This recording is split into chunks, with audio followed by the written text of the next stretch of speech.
Let's move into the medial thigh. The medial thigh are the adductors, adductors of the hip. They're all innervated by the obturator nerve, which is the only thing that goes through the obturator foramen. And we have the group adductor brevis, adductor longus, adductor magnus. So when you see this group, adductor brevis, brevis comes from the same root word as abbreviate. It means the short one. Longus, okay, so that's the long one. And adductor magnus, magnus means the great big one. Adductor magnus is the only muscle that can rival gluteus maximus as being possibly the largest muscle. And then gracilis, which is actually a little tiny muscle. So let's start with adductor brevis and longus. I'm putting them together because we can't actually see adductor brevis. It's deep, but I want you to know its name because it's part of the set. And what we see is adductor longus here, coming from the pubic bone, and then they both go to the linea aspera. So just remember the pubis to the linea aspera. They adduct the hip, and they help in flexion. They are synergist, absolute synergist, and they both have the obturator nerve. How would I ask you questions about adductor brevis? I'm much more likely to ask you about things like innervation and possibly insertion, but just know that it is part of this group. And then there's adductor magnus. And in this photo, I took the hamstring muscles off the model so we could see the full size of adductor magnus. I mentioned it's the only muscle that might rival gluteus maximus for size. It comes from the entire inferior ramus of the pubis bone and all the way back to the ischium, all the way back to the ischial tuberosity. So this muscle is huge. It starts its insertion from the gluteal tuberosity all the way down the linea aspera, but just like gluteus maximus, it has two insertions because it comes down here to attach to that adductor tubercle. Remember when we did the femur, I made a big deal about all of us finding that adductor tubercle, and that's because adductor magnus attaches to it. This is the board drawing I put on the board in lab class. But what you see here is that you have this split in the muscle, which is very important, which will be the next slide. It is the adductor of the hip. It is a powerful adductor. It has the obturator nerve. It does pick up a little bit of the tibial nerve posteriorly, but if you can remember obturator nerve, you've got it down. Now, I did a close-up of the adductor hiatus, which is why we care about that adductor tubercle. What happens is there's this split in the muscle where it inserts, and there's an opening, which is what a hiatus means. And this has to do with the artery and the vein. The femoral artery and the femoral vein have to go from the posterior to the anterior or anterior to posterior because we cannot run large blood vessels across the kneecap. We can't run them across the knee because every time you fell, you damage them. So the artery comes down the medial thigh and the anterior medial thigh. And then when we get just superior to the knee, it goes through the adductor magnus muscle to go to the posterior. But we don't need to move the nerve because the nerve, as you can see by this long yellow, is already posterior. So what goes through the adductor hiatus? Blood vessels, artery and vein. What muscle is it in? It is in the adductor magnus muscle.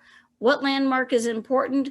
This adductor tubercle. Got to have the adductor tubercle for this space. So that's very important. And you can actually see that hiatus space there with the arrow. The last of the adductors is a muscle called gracilis. Its name means either graceful or grass blade, depending on who you ask.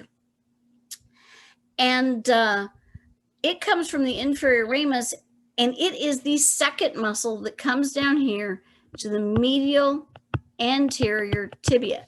There are three of them total. We did sartorius, and it comes this way down. And then we have gracilis, and we'll see that there's a third one called semitendinosus.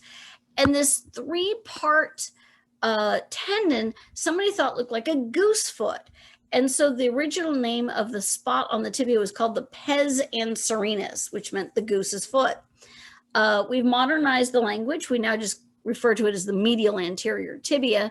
It's not the tibial tuberosity. And you have to know what, if you can't just say the mat, you have to say what the mat means. You have to know that that means medial anterior tibia. Gracilis is a weak adductor because it's a small muscle.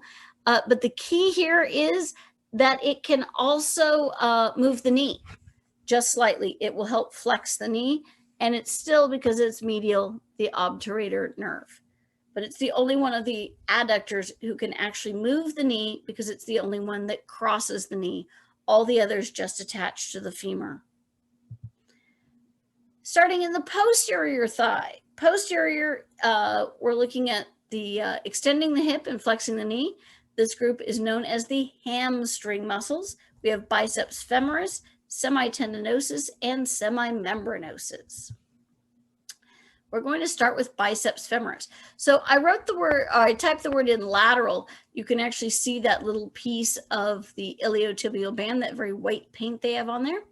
All of the hamstrings come from the ischial tuberosity. Now, biceps has a second head that comes from the linea aspera, but all of the hamstrings come from the ischial tuberosity. Biceps is the one that comes lateral. It comes here to the head of the fibula. That's how you remember that it goes lateral. It goes to the head of the fibula. It is an extensor of the hip and a flexor of the knee. This muscle is absolutely necessary in walking and running. We'll also do a little lateral rotation of the knee. Remember that the knee is a bicondylar joint, so it has to be able to rotate. The innervation on this one is split. We get the tibial nerve, which is for the rest of the posterior, and the short head gets the common fibular nerve. It's the only muscle to be directly innervated by the common fibular nerve.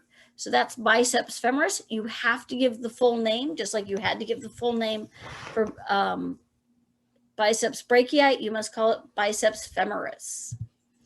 Semitendinosus. That means semi meaning partially. Tendinosus.